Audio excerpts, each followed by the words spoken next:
and welcome to Mother May I podcast with Frank Conniff and Irene Bremis. Mr. Conniff, how are you doing? I'm doing good. How about you? I'm doing good. I feel I had a lot of caffeine today. I'm not going to lie, so I feel like I'm really energetic. Thank God. Good. Can't live without the coffee. Can't live without. Caffeine isn't good for you, so I avoid it. I tend to lean more towards amphetamines. Much they work better, to tell you the truth. I knew that you had this new vigor about you. Okay, yes, I go to a doctor who injects it into Dr. Feel Adequate is his name, and. Feel adequate. Yes, I'm sure he's very liberal with his injections. I'm sure he is. Oh, God. Okay, so our guest is on board, so I was just waiting to see when she was. So I've been, so what have you been doing with yourself, Frank? I know, like, we both were comics. We miss comedy. Like, how are you getting your comedy injection on, sweetie? What's going on? As you know, I did a live movie riffing show, a streaming version of the show that Trace Beaulieu and I do all across the country, and we did it at home, and it worked great. People loved it. It was a big success. So that was very gratifying, and I feel very grateful and very lucky that I have that, and I'm capable of doing something like that. But I'm just I want to get back up in front of an audience at some point, and I know. I don't think it's going to happen anytime soon, but I can't wait for it to happen again. And that's what I love more than anything, is performing in front of an audience. Yeah, me too. It's not the same. Now, how did it feel like when you were doing the Zoom show, Frank? Because I know that I've been to one of your riffing shows when you did it in Brooklyn, actually, and it was amazing. Right. I love that whole energy where you're sitting there and watching. Did you feel like, how did it feel to do that on It had a good energy, and Trace and I had fun doing it, and but we miss the sound of the audience laughter. Although can you hear the laughter? Yeah. Where we come from, where it all began was Mystery Science Theater, where there was never a studio audience. Mm-hmm. So that's it doesn't feel that weird in that sense, but we just have grown to love doing it in front of audiences. But this went great, and it felt really good, and we enjoyed it. Okay, that's great. You know what, Frank? You don't realize how legendary you are. And I you're the one that started this whole thing with, like, the People's Couch. Was there somebody doing this before you guys? I don't even know. Well, like riffing on movies as they're going on? Closest, there were like a few precursors. Mm-hmm. One thing was the Woody Allen movie, What's Up, Tiger Lily, which he made in like 1968, which was slightly different. He took a Japanese spy movie and he removed the soundtrack from it, and he put in a totally new soundtrack of him and a few other comedians adding in new dialogue. And that was kind of, very similar to what Mystery Science Theater ended up being, Right. Well, so he was doing TikTok before it even existed. It's amazing. Woody was so forward. Well, it makes sense that Woody would be into TikTok because young people love it. Oh my God. It's amazing, these 60 shows, like the Brady Bunch zooming before it's time. It's crazy. Yeah, anyway, that's right. They had that whole Zoom thing happening. All right. I'm not going to keep this guest waiting anymore. Frank, you're going to love this girl. She's unbelievable. I don't know if she's been in a lot of movies, so I can't list off and rattle off all the movies that she's been in. But I will say this, as a sci-fi person, and I know you're going to love this, she was on The Strain. And yes, she played the mother of vamps. You've heard the mother of dragons. Well, everybody, guess what? What about the mother of vamps, who could give the mother of dragons a run for her money? Let me admit her right now, Miss Natalie Brown, the very lovely, the very talented, and incredible Ms. Natalie Brown. Okay, and we're just waiting for her to log on. We can accept that we're going to have these technical difficulties once in a while, is what I'm saying. It happens. I admitted you. Okay, let's see again. Let's maybe do this. And what's up? Why isn't she on? I'm not sure. Oh, here she comes. All right. We can, oh, there she is. I was so eloquently dealing with the little technical glitch that we couldn't get your picture. Oh, look at you wearing your mask. My whole day. Is this not an Irene mask? If there was ever an Irene Bremis mask, this is it. I love it. Oh my God, but don't cover up your face. I have to see the beauty. Frank, I want you to meet Ms. Natalie Brown. This is Mr. Frank Conniff. I want to intro you to. I am delighted to meet you. Thanks for coming on the show. Are you kidding? Thanks for having me, Frank. I've heard so much about you. Everything she said about me is take it with a grain of salt. Oh, okay. Yeah, she's been trash talking you like crazy. I hate to say it. Okay, good. But then maybe believe it. Maybe believe it. Listen, I wouldn't be able to trash talk you if like somebody injected me with like acid and was like whispering shit in my ears. I love you, okay? You know what? I need an Irene Bremis mirror.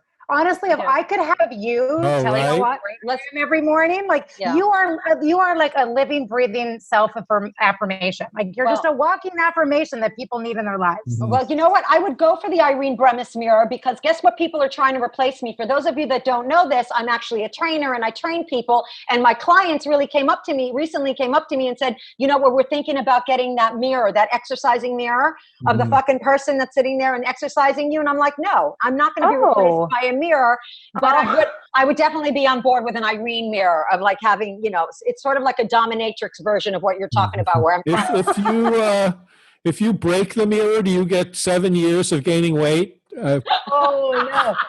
She's got a whip in one hand and positive affirmations in the other. Nothing would slow Frank's brain down. Frank, I hate you for coming up with them so quickly. Natalie, first of all, you look beautiful as you always do. You're ageless and you're amazing. Now, what's going on? She's hailing from Canada, incidentally, Frank. Oh, are you in Canada right now? Wow. I'm in Toronto. Yeah. Oh, cool. Feeling pretty fortunate. Like so far, we're doing okay. You're doing okay. Now, okay. So how has this quarantine been for you? And, I know it's different. You love to travel. You are the traveling queen. And I know that this is something that's probably really killing you right now during the summer. You want, it's killing a lot of people, but I know that you especially enjoy traveling. If I see one more sunset over moving water image, like it's kind of killing me. Everybody with a cottage right now is winning, and I'm not one of them. But no, I was lucky. I got to see some of my best friends in Phoenix right before everything kind of came to a screeching halt. Right. So happy I snuck that in. And it's funny how retrospect works because I'm a year out from a trip like a year ago or 2 years ago. I'm like, we're so lucky. Like I'm getting Facebook memories of a trip to Greece 4 years ago. I'm like, we were so lucky. I'm kind of reliving these memories just with like new gratitude because we can't right now. So I have a new appreciation of everything that I've already experienced. And if I ever get to do it again, great. I think back to when I went to London a few years ago, and it feels like a dream from another life, I know. Yeah. So like gratitude is still good even if it's delayed a couple years. Right. And gratitude is everything. You've always been that person and I love you for it, and instead I get nostalgic and I'm grateful, but at the same time I'm like, oh, like if my timeline comes up, because I was also in Greece during this time last year and it was really beautiful. But you're right. We should appreciate. It shows us that we have now like this new way of thinking. We now have the gravitational pull of reality that anything could be pulled from us. So we have to appreciate it while it's happening, like I'm going to appreciate things on a whole different level, for anything that we do, whether it's like Frank and I being up on stage. I'm not going to be as bitchy as I was maybe possibly in the past, maybe fighting with that one heckler. I'm going to be enjoying that moment. Or like, please heckle me. Yeah, please. Yeah. Come on. The heckler's back.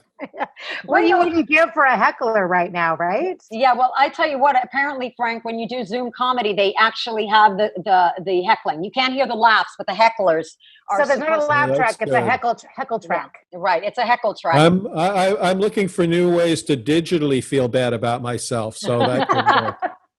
Well, is that not something then?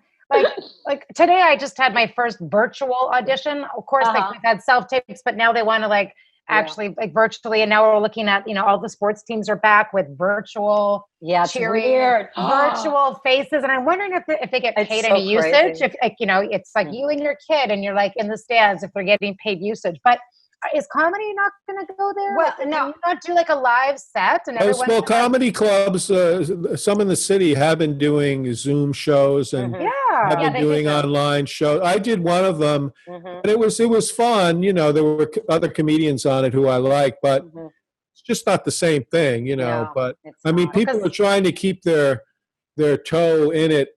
One way, I know that the Stand in New York, they have an outdoor section, and also QED has a courtyard, an outdoor courtyard, and they're doing comedy shows there. So they're trying to get it happening again. Get it while it's hot. Get it while it's literally hot enough. Like do that before it starts raining. Now the shows can literally be rained out. The Zoom shows are weird. We do have Zoom, but again, like there's no feeling like being up on stage in front of a live audience. I guess that's everything for a comic, right? It's everything for me. I've seen identical sets 2 different nights at Just for Laughs, and one night was the funniest show I've ever seen, and the next night the exact same show just flopped because it's up to the audience. So you're right. You kind of. Well, I feel bad for people who are just starting out, who are like maybe out of college or in their early 20s, and I want to be a comedian. I want to be an actor. Yeah. And there's nothing they can do to move forward with that right now. No. Like I know for stand-up comedy, there's only one way you can learn how to do it, and that's in front of an audience. There's no other way to learn how to do it. I think acting, you can go to classes and stuff too, but you have to be in scenes with other actors. You have to live be on stage right and now. stuff. I feel really bad for the people who are aspiring to do that, who were just starting out, Yeah, me too, because there's really literally no way to overcome your fears of stage except for being on stage. And also I believe that it's a bad way to start doing stand-up, because now you're going to get up on stage, you get used to not hearing the laughs. And then now you're going to get on and it's going to be crickets, and you're going to get comfortable with that, which is not You've got 2 years to hone your 5 minutes. So if you're not good at the end of quarantine, you really suck. Yeah. Right. And being on stage and not getting laughs is something I had to work towards over several years. So. Exactly. That's like a deep-seated, jadedness that comes with the with being a veteran comedian, for sure. But there's just a good opportunity for pivots. Oh, no, there's this one comedic actor, JT Firstman. I don't know if I'm seeing this right now. Have you seen him on Instagram where he does impersonations of like feelings or things? Right. And he was on Kimmel, and it was weird because I think he played like something in his fridge that was talking to him, like he was like an Oscar Mayer wiener. But he's in isolation, and every couple weeks he comes up with like 10 impersonations that are hilarious and timely and jokes. It's a pivot. It is a pivot. You know what it is? And it's interesting because we were talking about Sarah Cooper, who does these, Sarah Cooper. Living for her. Yes, she's amazing. And here's the thing with her. It is a pivot, but it's also like, I think that, I read an interview with her and she said that she never felt comfortable. She always had stage fright. She never felt comfortable doing stand-up. This is her time. So this is something that she can do, that she feels comfortable doing, since the world is kind of moving in this direction. I also feel like it does give a voice, like people like Kimmel are bringing on people like this on the show, opposed to just stand-ups, you know what I mean? Right. And celebs that have already made it. Yeah, it makes me sad that I was rejected then, and now there's no chance of ever. So that's also a big fuck you to me. But the point is that now he's giving other comedic voices a chance, and a stay or showcasing them, other than just doing straight up stand-up. So it's interesting. Now you said you had. I'm sorry. I was going to say it's a time for the introvert to shine. I went to like a butcher shop, and they had it so that you could just pay with the tap through the window. Like you don't even come in the store. Don't worry about a mask. We don't want to see you. We don't want to touch you. So you're like smiling through the glass, and you're paying through the glass. And the guy in line 6 feet behind me was like, "This is an introvert's dream." And I thought to myself, I know some introverts that have been in a really good mood. I won't say who. I was like, why are you so good with all this? And I realized, because we're home all the time. I'm not dragging you to social events. You know what I mean? It's like this is like a time, like maybe like people like Sarah Cooper. This is the time for like, people with stage fright. And there are many, from Daniel Day-Lewis to like the list runs long. And yeah, I mean, I almost hate the word pivot because we're all being asked to do it constantly, but it is kind of a time to sort of dig deep and figure out new ways to connect. And I don't know, maybe and let the extroverts sit down for a minute. Yeah, let the extrovert shine. What I don't want to see, Frank, is God forbid the clubs open up. It's a $10, like a 10-person capacity, which were actually the first 10 years of my life was a 10-person capacity. But they come in, they're all masked. But Jesus, they're all wearing masks, and you can't see the laughter. You just see the judgment in their eyes, which is also a scary thought. So you got to. I don't know what's going to happen with the live venue situation, but a lot. I wanted to ask you're up in Canada. Is it different up there in terms of how they're dealing with the quarantine than down here? Is it better up there, or are they further along? Because there's not a psychopath running the country. Is it? I didn't want to say it. I mean, say it. Oh my God, we live for it. Please say it. I mean, we're glued to your politics. We're reminding everyone how many days there are left to vote because we care, because we're your neighbor and we're very affected by you. And also, all the best people live there.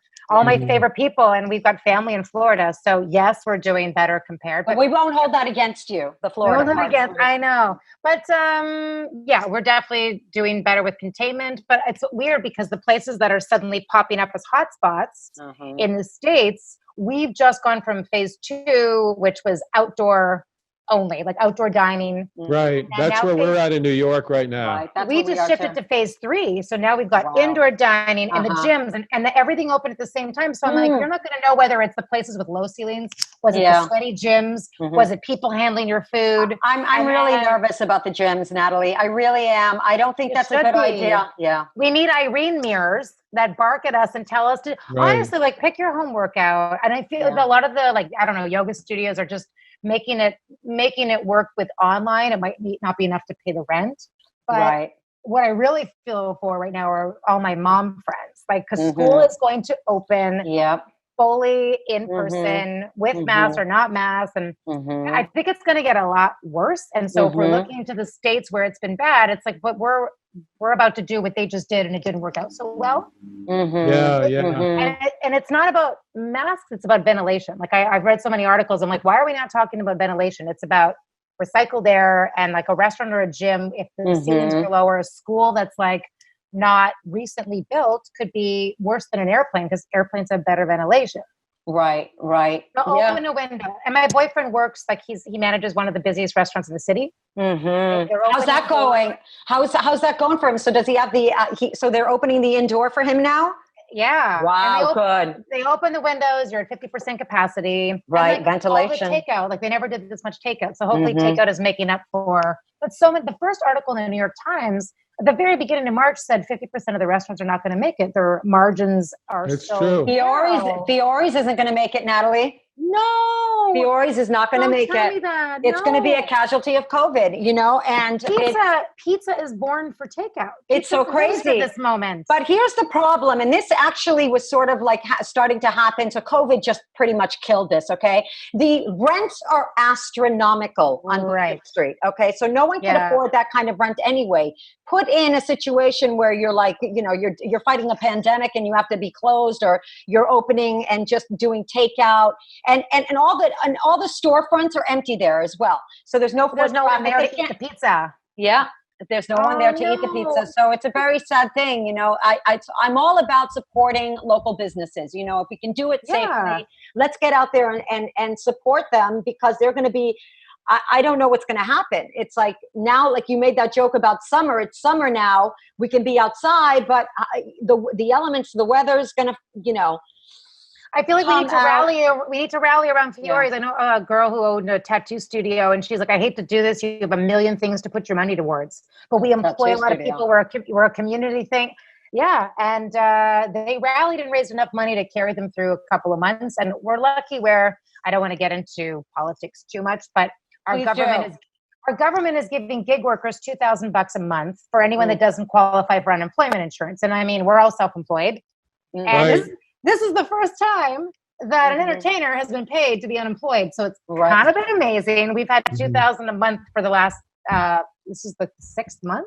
But I have to say, I have diligently put it all back into small businesses. I'm still continuing to eat well, drink well. Like we're putting it back into the economy. Yeah, right. So I'm kind of spending it all, but yeah, I'm putting it back in my mouth, back into businesses, and $2,000 a month. Wow, that's pretty amazing. That's amazing. Well, that's what they should be doing, and they should have been doing that in America, and it should be until the pandemic is over. Right. You'll get these benefits. We're not even going to say when it ends. It ends when the pandemic ends. Exactly. Well, now they're trying to make now, like they just took away everybody's benefits last Friday. You know, they took it away last Friday. Are they going to give you more? Are they going to give you more? No, I think they may continue with some of the benefits, but they don't have anything passed right now. No, they don't have anything passed or. Was it $600 a week? It was $600 a week. Yeah, and they should just guarantee. I know they can do it, but they're pulling the rug. They're pulling the rug, and the thing is that people, were living.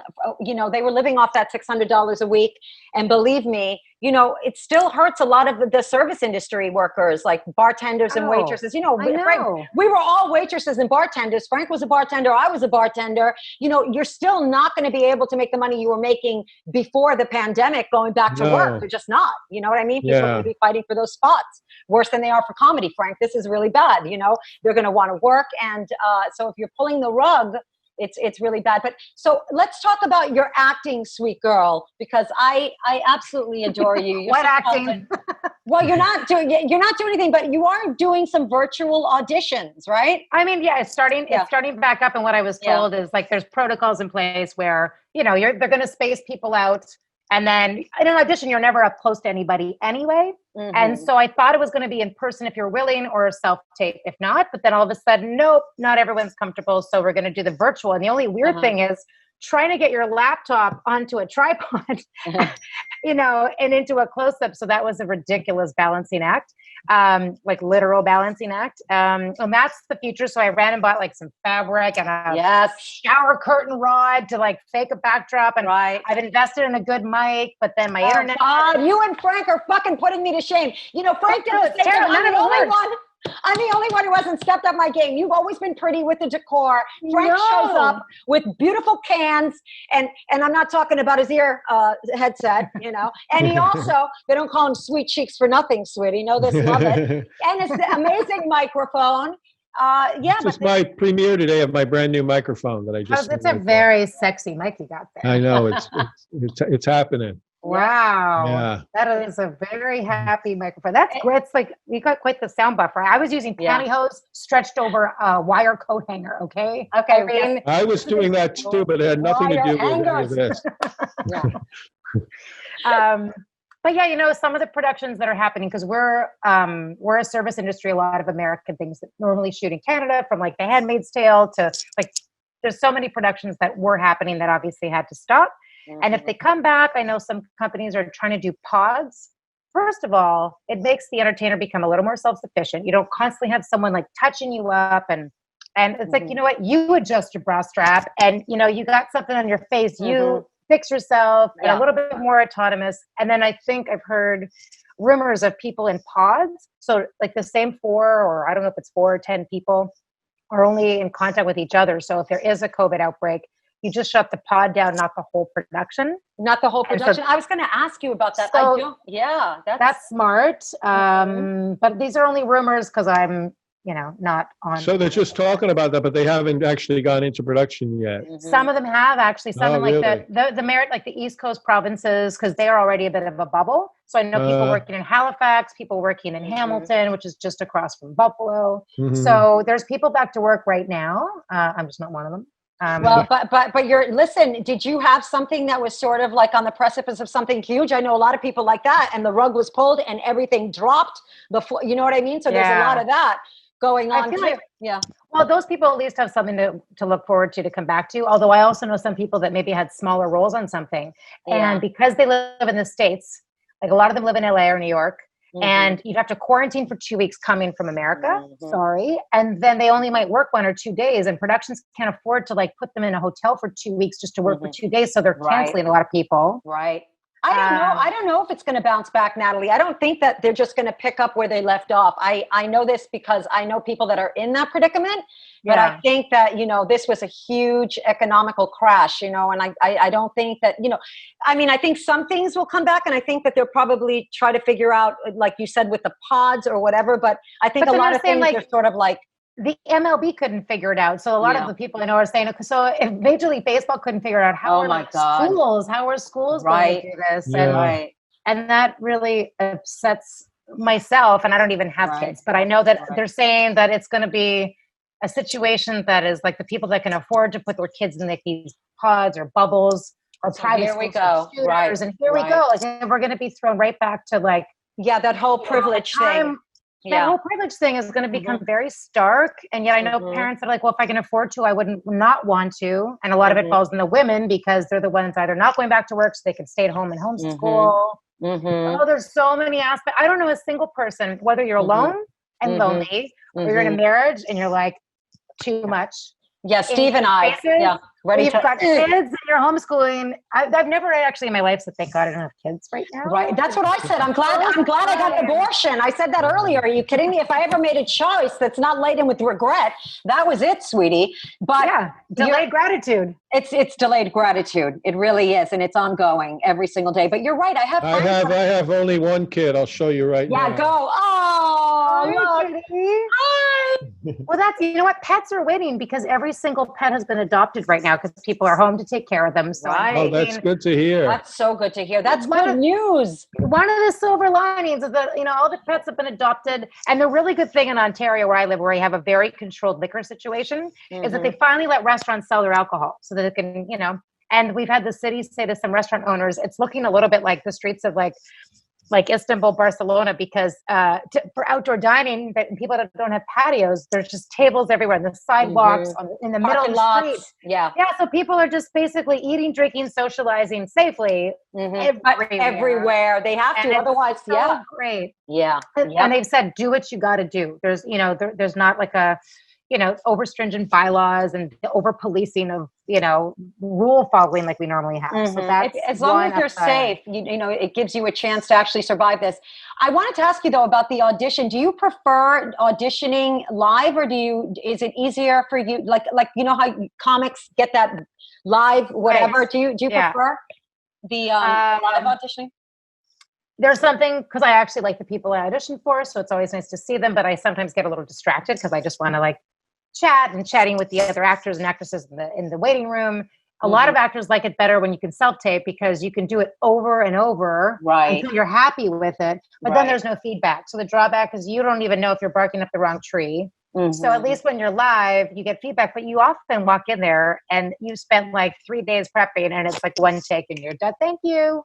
Thank you. Yeah, I've been there. I would think you'd miss the judgmental casting directors on the other side of the. I don't really miss the ones that don't go well and it's over before you started. Yeah. I don't miss those. And the ones that are texting while you do your audition. Eating their sandwich. Yeah. But sometimes I miss that. Yeah, but sometimes, when no, there's definitely the judgment, which I don't miss at all from Mr. Conniff. You're absolutely right. Okay.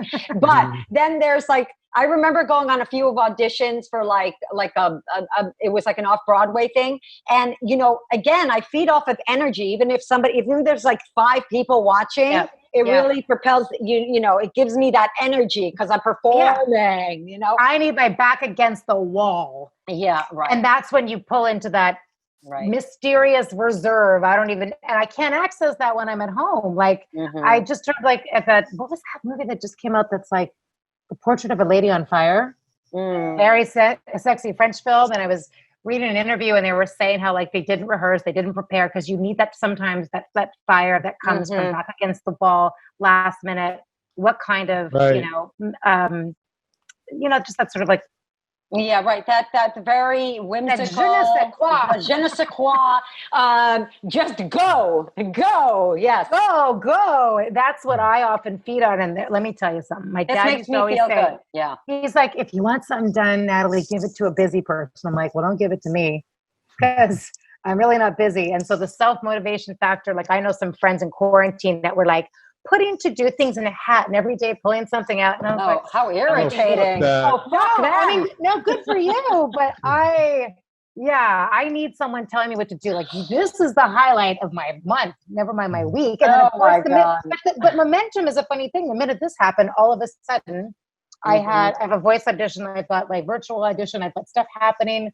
So there is something to be said about trying to keep some kind of momentum, because otherwise the inertia is a killer. Oh yeah. Oh, definitely. Yeah, we were talking about like that whole the depression, but also the low grade depression that is accompanied with the general depression. Like it's always there with you somehow. So there's the external, right? Like there's external, right? The world, and then there's your own, like you said, low grade. It's low grade, and it's there, and you have to fight it every step of the way. You know, because like if you're not on guard for 1 second, then you could fall deeply into this, abyss.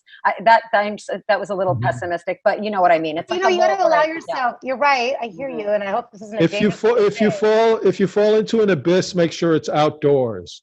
And you're wearing a mask. Speed dial. Yes. Someone on speed dial.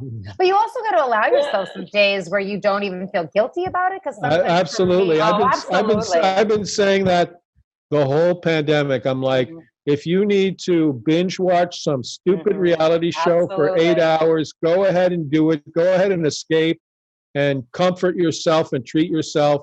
Don't beat yourself up for, Give yourself I have the guilt for not binging. Yeah. I'm like, why am I not binging something? I'm like doing like nothing. Right. I'm not even binging the reality shows. I'm like, oh my God, nothing to show for this day. But binging can be productive. Binging can be very productive.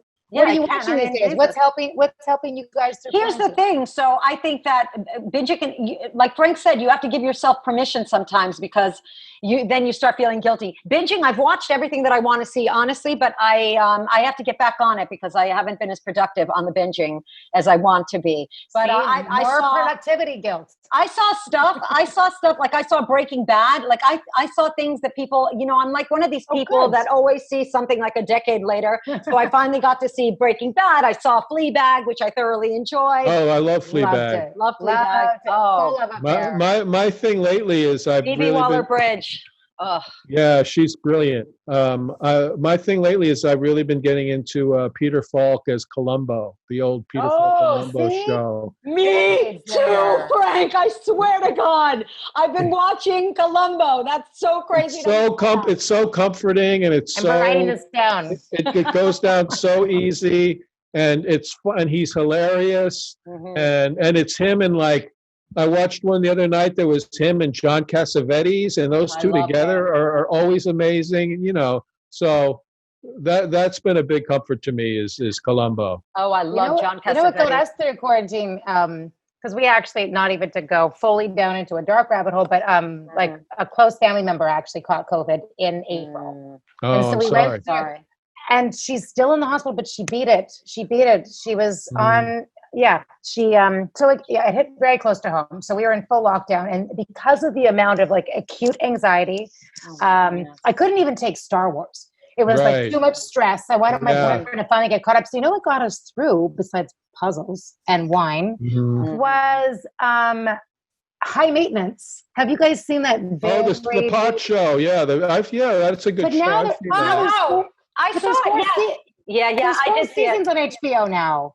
I like, on HBO, 4 seasons. I love it too. I love him. I've seen, that was one of the things that I saw too. High Maintenance, where you go into like the pot dealers, go into people's homes. I love that. Totally. And some episodes, he's not even in it. You just get to peek into like varied people's lives. They're like, deviant sex lives. They're, and that show started as a web series too. It did.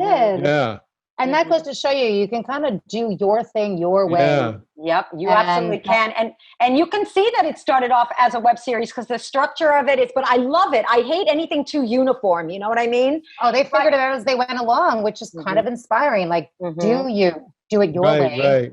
And then get some money from HBO and figure it out. Exactly. I do, like even, Insecure, Issa Rae. She started online as well. I think like a YouTube thing. I love What about Broad City? Broad City too. It was a web series, you know? Yeah. Broad City was great. I fucking love Broad City. Like I love it too. So great. The writing is so damn funny. Hilarious. Are we inspired, guys? I am inspired. I think we're inspired. Well, they inspired me. I wrote a web series a while back, and then Plan B. Where's Plan C? Plan B. What is Plan C? Well, actually, Frank and I are working on a Plan C together. Oh my God, Plan Corona, Plan COVID, Plan C. It's brilliant and so timely. We need Plan C. So I hope Plan COVID gets picked up for 19 episodes. I'm there. Whatever you need. I can do another very remote episode. Plan B. Natalie. Okay, first of all, Frank. Natalie was in one of the episodes for Plan B where she was brilliant. Her and another big actress, Lisa Barry. Lisa Barry, who just had a baby. Brilliant. She just had a baby. First quarantine baby, I know. No, well, actually, Rachel Feinstein too. Rachel had a quarantine baby too. Yeah. That's right. Wow. Power to them, man. Power to them. Yeah. We had her on the show last week and she was talking about, the joys of being pregnant, giving birth and moving during COVID. Yeah. Same. All those three things. Yeah. Wow. Crazy. She arose. They arose. But they did an episode of Plan B, and actually Natalie produced it and Lisa directed it. It was my favorite episode. It was like so brilliant. You know, I really learned what a bottle episode meant. Like the show The Strain, they sort of did like a thing where like this one show was defunct and there was this gas station from like I think it was an ABC series that was just sitting there, and he's like, I've always wanted to do a bottle episode that just happens in this gas station. So it had nothing to do with the storyline. And then when you had your brilliant web series and gave us an episode, it was like the most bodily of bottle episodes that was unlike the other ones. Oh God! Oh please! Guess what? It was a bottle episode. It was the one that stood out because everything I shot was like kind of like that curb, like but they're but very like curb. It was very shaky and whatever. And yours were so pristine and beautiful, well lit. We re-recorded dialogue on our iPhones. We had to do ADR. It was hilarious, but we had so much fun. Let's do it again. Let's have some fun. You know what? Frank and we're working on something. We're cooking something up, sweetie. And you episode 17 of Plan C. Don't ever 19 episodes. Frank said. I'll do 17. I don't want to be the finale because it'll be like it'll be a double episode. So I'll do the leave your picture and resume at the desk, and we'll get back to you. Yeah, totally. I just actually uploaded a profile pic on Zoom. I never do that, but for whatever it's worth, you got it. Sweetie, you are. If one look at that face, and you get the gig, girl. You get the gig. Like a sweat stash to really sell it. So we're running out of time. 4 minutes. We do yes, 40. Sorry. We do the 40 minutes. I want to wrap everything up, but I want to know, what are you working on? Plug all your social media handles and.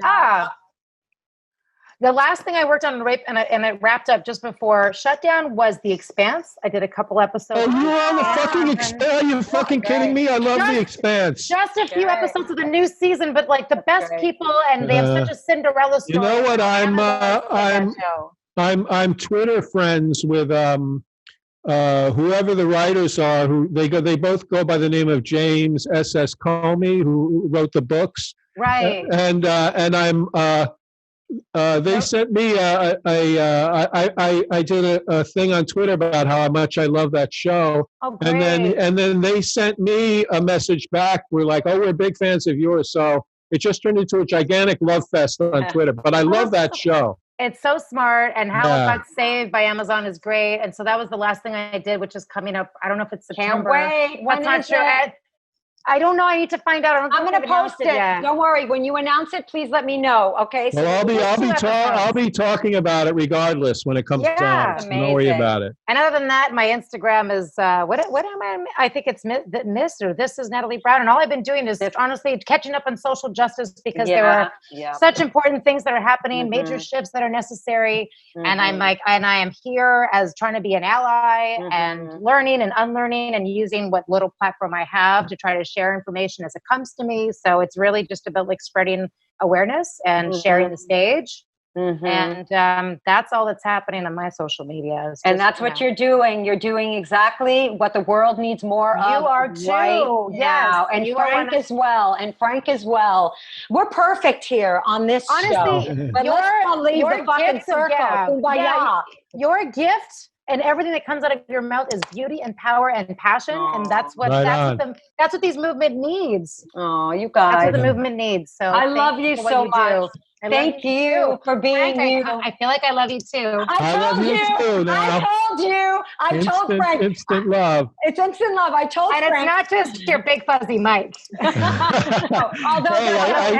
It helps, believe me. Less than a minute. Less than a minute. That does really muzzle. Okay, less than a minute. Listen, we love you. That's all we want to say. We love you so much. And I love your mask. And I'm going to send you one of these. And we'll see you soon, sweetie. We're gonna take care. I miss your mouth. Love you guys. Love you guys. Thank you for being Bye-bye. on. Bye.